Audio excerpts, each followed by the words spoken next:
they needed to get something for Griffin. It was kind of they had a chance at one point. Basically, what he said. Had they not gotten hurt. Basically, what he said. Got hurt that one year. What he said is the Clippers never really knew what they had. Exactly. And their best shot at a run was when they were up 3-1 versus Houston when your boy was an intern and I left early. And they blew that 20-point game. And, yeah, I might have been the thing that jinxed them because I was a historical jinx. That's what you're telling me. I was running around high-fiving people. You cursed an NBA thinking franchise. I was going to work a Western Conference Finals game, but, it never happened. So you cursed not only this podcast, but also the Clippers championship hopes? Bro, don't put your curse on me. You have your own curse, all right? Yeah. You said when you're winning, you're losing.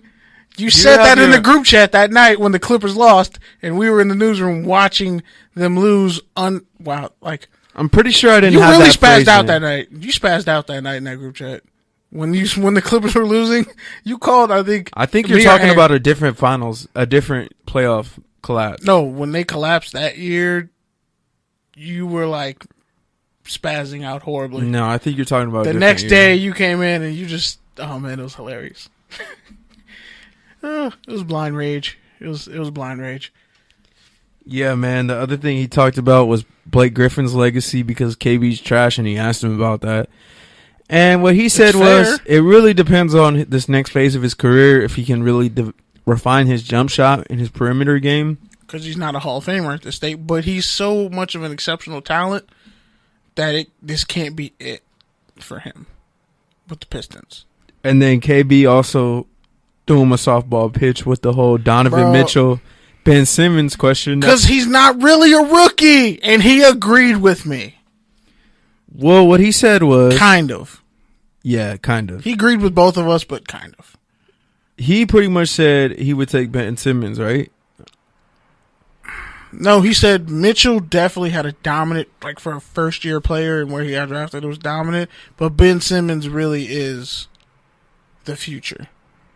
And then I think you chimed in, Blake Griffin could have been even better than Ben Simmons had they let him actually go into that role. I didn't actually say that, but go ahead. In so many words. Go ahead, misquote me. What I said was Blake Griffin could have been that had they have made him a point guard and not a four. That's not essentially at all because you said I said Blake Griffin could be better than Ben Simmons. No, and I didn't say that. You could at that stage of his career. I said he could have he's been more athletic than Ben Simmons. Yeah, so he could have been Ben Simmons. It was the same thing. No, it's really not because I think Ben Simmons is better than Blake Griffin. I think now. I think Ben Simmons is literally probably the greatest player since LeBron. Wow! And how are you making hot takes like that? What? And he might be better than LeBron if he gets a jump shot. I'm dumbfounded. First off, what? You don't even watch basketball, so I don't even know I do, but conversation. I don't think you remember how great Blake Griffin was coming out of college. So for you to say that, are you kidding me? I'm a huge Blake Griffin fan. You're really standing on that. You're standing on that. Wow. Okay. All right. Go ahead with your blasphemous takes. Ben Simmons is literally he's 2 assists and 2 rebounds away from averaging a triple double. Okay. On a stacked Philadelphia team where he doesn't even play 40 minutes a night, and he single-handedly ended their 11-year playoff drought. They won 16 straight games. Blake Griffin did not win 16 straight games his rookie year. Blake Griffin didn't even make the playoffs his rookie year. We're not doing this right now because that's the Clippers. It's a totally different thing. Blake Griffin didn't even make the playoffs his first year. The Clippers didn't purposely tank for 7 years. The Sixers did. Again, that's two Blake different Griffin scenarios. Didn't make the playoffs his first year, and Ben Simmons did. All I know is it's a great year for the city of Philadelphia because you got the Eagles. For sure, yeah. You got the Sixers. Kevin Hart, Michael Blackson made up. They squashed their beef.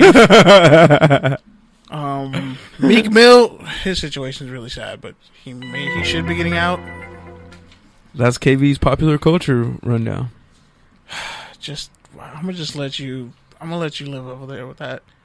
Yeah, man, but basically, Bob was a great guest. He's definitely gonna come on again soon. He might call in tonight. Who knows? But yeah, he was pretty much saying that both the Rams and the Chargers are kind of putting pressure on the basketball teams to make moves because, you know, you don't want to get forgotten in Los Angeles. And he also said Paul George is probably the most realistic free agent for the Lakers. And keeping Julius Randle's a priority. And he left us on an anecdote about how Bob Sacre, former Laker, would say... Robert Sacre, Hollywood Suits outlet. Would say that Bob Garcia looked like Blake Griffin. Yeah, and that was part of his initiation. And then pretty much all the Lakers made fun of Sacre because no one really knew what his ethnicity was. So Bob got in on that. But yeah, he pretty much said it way more eloquently, way funnier. Fortunately, we don't have the audio, so I still don't know what his ethnicity is. I'm going to be totally honest with you. But yeah, Kenneth. So do you want to jump? Don't call me Kenneth. Ugh. Do you want to? You just don't like your name because sometimes you're like, I like my name. Don't call me Kenny. Sometimes you're like, don't call me Kenneth. No, I said don't call me Ken. Yeah, you've told me. You've told me not to call you Ken, but you've also told me not to call you Kenny. You're like, low key, my mom gets really mad when people call me Kenny. Because she always calls me Kenneth, which is fine, but like, my friends don't call me by my first name. I've called you Kenneth on the air plenty of times. I've called you Kenny plenty of times. I call you whatever's fitting for the moment. You told the line, though. Yeah, that's exactly. But like, my other friends who like know me since childhood refuse to call me by my first name. They see it as like a slur somehow. They're like, I'm going to call you Barry. I'm like, all right. Yeah, I call you KB probably more than anything else. Or Barry. Yeah, it's fair. All right, man. So shout out to Bob. Follow him on Twitter, B Garcia, IV Sports. So yeah, Kenneth, do you want to jump into our mock drafts, or you want to go towards take or tangent? I say we go mock drafts. Well, the NFL schedule came out today. It's like, yay. We all kind of knew it has to come out. But Atlanta's hosting the Super Bowl. So you got one more crack at not choking Atlanta. This is probably as hot as Migos is going to ever be. I suggest you not ruin it. So, speaking of not ruining it, the Raiders and the Rams play week 1. So that'll definitely be an interesting game. Hopefully, what gear do you wear to that game? Hopefully, I can. Bro, I'll call out. Okay, work. Kenneth. Okay, bro. What gear you gonna wear? I know you got a Rams. You got a Todd Gurley jersey on reserve. I don't have Rams gear. If I did, I'd have a Jackie Slater jersey, and that's about it. First off, you should have a Jack Youngblood jersey too. Nah, I'm cool. He broke his leg. Everyone has Youngblood jerseys. Though. That's because they like the. When have you seen a Jackie Slater jersey? On probably his son. And I'm gonna wrap up my hand and just start slapping defensive linemen in the face. You mean random fans? That's a felony, by the way. No, that's you can't actually just have your hands wrapped. No, actually, the cats had like shivs in their glove in their stuff. Yeah, no, I know. Yeah, some of those linebackers only lasted because they had shivs. That was the era where you could literally just knock people on the side of their helmet and just knock them down because they were too stupid to actually duck. Yeah, and if you're going up against Deacon Jones, who's honestly is probably the rightful sack holder, but it's Bruce Smith technically. By the way, speaking of great pass rushers, and I wish he would have played for the Raiders, but he didn't. Former All-Pro and former sack leader multiple times, and just all-around great human being, Dwight Freeney retired today after 16 years in the NFL. Retired again? And I feel like this is like the 4th season in a row he's retired. I mean, when he retires, it's better than when Brett Favre retired. Jeez. I suppose. He came back and might come back and have another Tom Brady 5 in the sacks. Super Bowl. He might come back and have another 5 sacks. 8 sacks. Well, last year I think he had 6, and he played with Seattle, somebody else. He played with Atlanta. No, that was 2 years ago. Last year he played with Seattle and another team. You sure it was Seattle? Was it Arizona? He played with Arizona. Arizona was the first start of the comeback. Then he ended up going to Atlanta. Yeah, but last year he started the season in Seattle, and he ended it somewhere else. That didn't really go well. I guess I'll look that up because, yeah, that's interesting. Yeah, and then in other topical news, since, KB's leapfrogging segments, but it's all good. I'm used to it. That's not a leapfrog. I played through it. That's a one-off announcement. We literally were just going to talk about mock drafts, but it's cool. All right. That's breaking news that happened today. All right. Jesus. You want to get to the other breaking news then? Yes. Go ahead. You don't know exactly. So Brandon Marshall got cut from the Giants today. I honestly, that's breaking news because I thought he got cut. Like, I was like, "Well, wait, you're still on the roster?" That's why I was shocked. I was like, "Homie, we already knew you weren't in the plans. Like, we're going to trade you for Des Bryant?" Like, no. Nah, I saw that Spider-Man meme with the two Spider-Mans, and it was like when Des and Brandon Marshall catch each other, one walking out of the facility and the other one walking in. Yep. I really forgot that, like, Brandon Marshall was still. I was like, wait. I thought it was a 1-year deal, realistically, but hey. And in other weekly NFL headlines, Detroit. He was with Detroit last, before Seattle. Again, hijacking everything where I'm going, but it's cool. Somebody has to. You want to carry the momentum you just took from me? No, I'm going to give it back to you. Don't fumble this time, dog. All right, man. Yeah, so in other headlines this week, Tom Brady future is uncertain. That's breaking news. Wrong sound. You definitely deserve that boo. Yeah.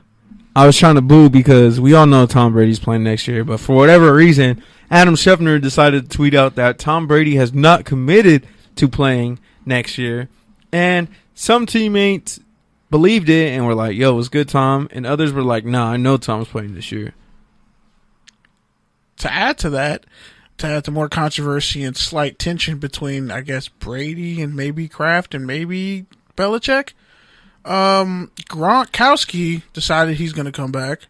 He decided that a couple weeks ago, but he's training with Tom Brady's trainer who was banned from the facility. So, yeah, that's another wrinkle. Yeah, speaking of people not reading the rundown and, you know, bringing up news from 2 weeks ago. But it's all good, man. Play through it. Too bad you never showed me the rundown today.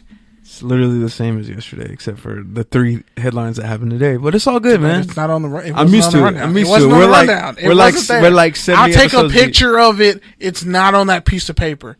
You did not have Gronkowski working out with Tom Brady's trainer. Because that was headlines 2 weeks ago. No, like they were no. No, that was literally headlines 2 weeks ago. And they were talking about it today too.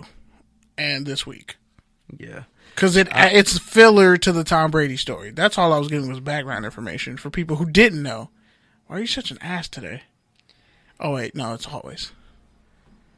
And the other news I wanted to get to, you already kind of touched on it earlier. Dez got released since we last recorded. What are some fits for him? I know you were standing for him last week, saying he's still number 1 receiver. So go ahead. Whoa. Folks, go listen to the tape. Go listen to the tape because we literally had an argument about it. Calm down. Let me finish. He's a number 1 receiver. He's not a go-to receiver anymore, but he's still the number 1 receiver. I think Detroit could be a pretty decent fit. But the problem is he's just now working with receivers coaches to actually play from the slot and other roles. And realistically, this late in the game, it's kind of hard for an old dog to learn new tricks. So, I mean, for some reason, he just ruled out Green Bay. I disagree with that, which is kind of dumb. I disagree with that because... Is this a take or advantage? It's both, I guess. Because for some reason, and Keyshawn was talking about this yesterday, coaches love to make themselves feel brilliant and love to make football seem so complex. But at the end of the day, it's really not that complex. It's still running routes. Yeah, the angles are a little bit different. Reading the coverage is a little bit different. But a route is a route. Catching the ball is catching the ball. A curl is a curl. I don't think Dez is going to have a problem changing positions. However, I still think he's best for the outside because of his size, catch radius, vertical. Physicality. He's not a deep threat anymore. But I think he'd be great. I think if Jacksonville didn't give a boatload of money to Dante Moncrief, I think they would make sense for him. Didn't they leave him like a 1-year deal? Yeah, but they gave him like double-digit million. It was around like 7 or so. It wasn't that That's much. still a lot, bro. But he's produced. He was just on a Go look at his stats.